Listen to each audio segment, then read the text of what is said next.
नमस्कार दोस्तों, Gyandeep YouTube channel पर आप सबका स्वागत है। आज मैं आप सबके लिए जीके के फिर से जीके के टॉप 10 क्वेश्चन लेके आई हूँ। सारे क्वेश्चन बहुत ही इंपॉर्टेंट है, तो इसे मैं आप सबको डिटेल में समझा के कराऊंगी। तो अगर क्वेश्चन को समझ के याद किया जाता है तो क्वेश्चन कभी नहीं भूलता है। तो आप लोग वीडियो को लास्ट तक जरूर देखें। मैं 10 क्वेश्चन के साथ साथ एक 11वां क्वेश्चन भी लेकर आई हूँ, जो कि आप सबके लिए है। आप लोग उसके आंसर कमेंट बॉक्स में ज़रूर बताइएगा। इससे पता चलेगा कि आप लोग की कितनी तैयारी हो रही है। तो सेशन पसंद आए तो सेशन को लाइक करें, शेयर करें, चैनल को सब्सक्राइब करना ना भूलें।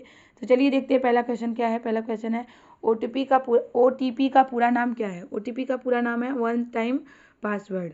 वन टाइम पासवर्ड एक बार में प्रयोग होने वाला एक सुरक्षा कोड है, जो कि एक इस कोड का इस्तेमाल, मतलब जो कोड आता है ओटीपी का कोड होता है जो 6 या 8 डिजिट का होता है, तो उसको हम लोग एक बार में इस्तेमाल कर सकते हैं और दोबारा प्रयोग में नहीं लाया जा सकता है। ओटीपी क्या है? एक सिक्योरिटी कोड होता है जो ज़्यादातर 6 से 8 अंक का होता है और ऑनलाइन शॉपिंग से लेके ट्रांजेक्शन करने जैसी हर एक एक्टिविटी के लिए ओटीपी क्या करना पड़ता है? भरना पड़ता है। तो ओटीपी क्या है? वन टाइम पासवर्ड है, जो कि एक बार में ही प्रयोग में लाया जा सकता है। क्वेश्चन नंबर 2 है हाइपरलिंक की शॉर्टकट क्या है। हाइपरलिंक की शॉर्टकट है कंट्रोल+K। कंट्रोल+K HTML का वह भाग है। हाइपरलिंक क्या है? HTML का वह भाग है जिससे किसी अन्य पन्ने या वेब पेज का पता दिया जाता है। हाइपरलिंक पर जब हम लोग क्लिक करते हैं तो कंप्यूटर क्या हम करता है, हमें उस पेज या वेब पेज का पर ले जाता है। किस पे? मतलब जो पेज है वो खुलता है किस पे? हाइपरलिंक पर क्लिक करने पर। क्वेश्चन नंबर 3 है कपड़ों से जंग के धब्बे हटाने के लिए प्रयोग होता है क्या? ऑक्जेलिक अम्ल। ऑक्जेलिक एक क्या है? कार्बनिक अम्ल है, जो कई पौधों में पाया जाता है और कई पौधों में जैसे पत्तेदार साग सब्जी, फल, कोका, नट और बीज में पाया जाता है। और ऑक्जेलिक अम्ल का प्रयोग किस में लाया जाता है? जंग और स्याही के धब्बे तथा कपड़े में जंग के धब्बे हटाने में इसका प्रयोग किया जाता है। किसका? ऑक्जेलिक अम्ल का। क्वेश्चन नंबर 4 है भारत में सबसे पहले सूर्य किस राज्य में निकलता है। भारत में सबसे पहले सूर्य अरुणाचल प्रदेश में निकलता है। क्वेश्चन बहुत ही इंपॉर्टेंट है, इसे जरूर नोट कर लीजिएगा।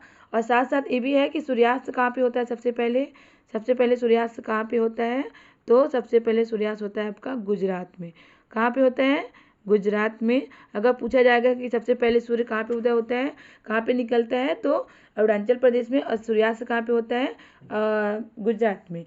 अरुणाचल प्रदेश में सबसे पहले सूर्य जो है अरुणाचल प्रदेश में निकलता है। इसी वजह से इस राज्य का नाम उगते हुए सूरज के नाम पर रखा गया है और इसे उगते हुए सूरज की भूमि भी कहा जाता है। क्या कहा जाता है? उगते हुए सूरज की भूमि। उगते हुए सूरज की भूमि। उगते हुए सूरज की भूमि कहा जाता है किसे? अरुणाचल प्रदेश को।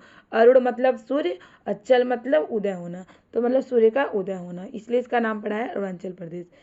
बिहू किस राज्य में प्रसिद्ध है? बिहू जो है असम राज्य का एक त्यौहार है और असम राज्य का एक त्यौहार है। और बिहू जो है असम का लोक नृत्य भी है। लोक नृत्य भी क्वेश्चन पूछा जाता है कि बिहू किस राज्य का लोक नृत्य है, तो असम राज्य का लोक नृत्य है, जो कि बिहू त्यौहार है असम का, उसी से संबंधित है।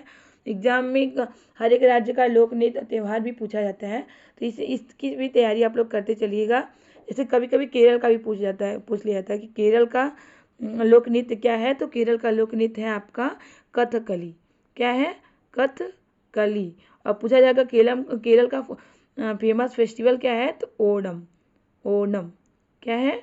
ओणम वहाँ का फेमस फेस्टिवल है। इसे भी आप लोग नोट कर लीजिएगा, इंपॉर्टेंट क्वेश्चन है। और अरुणाचल प्रदेश के बारे में पूछ लिया जाता है कि अरुणाचल प्रदेश का नृत्य क्या है, तो कुचिपुड़ी।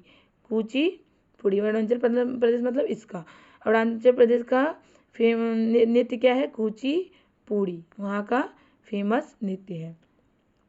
तो ये रहा आपका 5वां क्वेश्चन। क्वेश्चन नंबर 6 वर्तमान में भारत में कुल कितने उच्च न्यायालय हैं? वर्तमान में भारत में कुल 25 उच्च न्यायालय हैं, तो इसे नोट कर लीजिएगा। क्वेश्चन नंबर 7 है संविधान के किस अनुच्छेद द्वारा हिंदी को राजभाषा घोषित किया गया? संविधान के 343 भाग 1 में 1 में इसे क्या किया गया? हिंदी की राजभाषा के रूप में घोषित किया गया। कब किया गया ये भी पूछा जाता है, कब किया गया? तो 14 सितंबर 1949 को इसे राजभाषा के रूप में स्वीकार किया गया। और हिंदी की लिपि क्या है पूछी जाती है। हिंदी की लिपि क्या है तो देवनागरी लिपि। क्या? देवनागरी लिपि।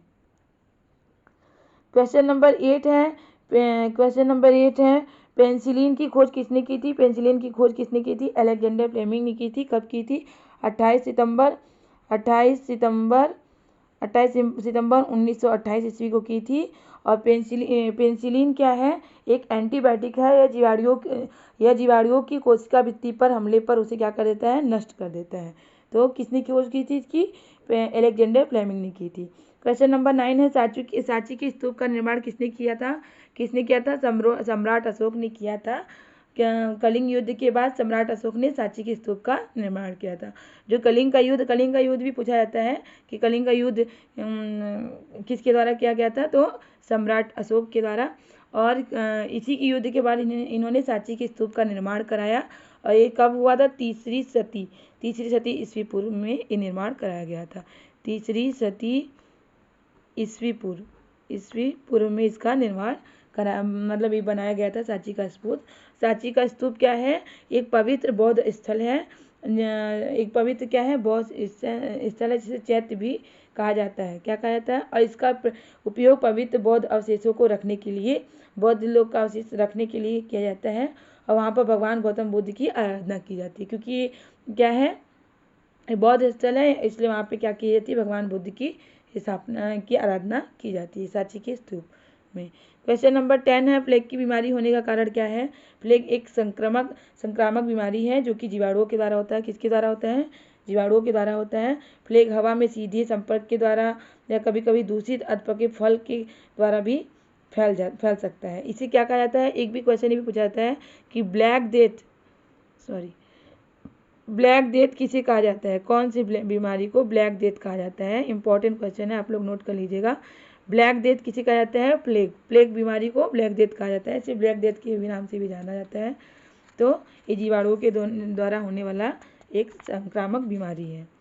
क्वेश्चन नंबर 11 जो कि आप सबके लिए है, ज्यामिति के पिता कौन है? इसे आप लोग, अगर आप सबको क्वेश्चन का आंसर पता है तो कमेंट बॉक्स में ज़रूर कमेंट करिएगा।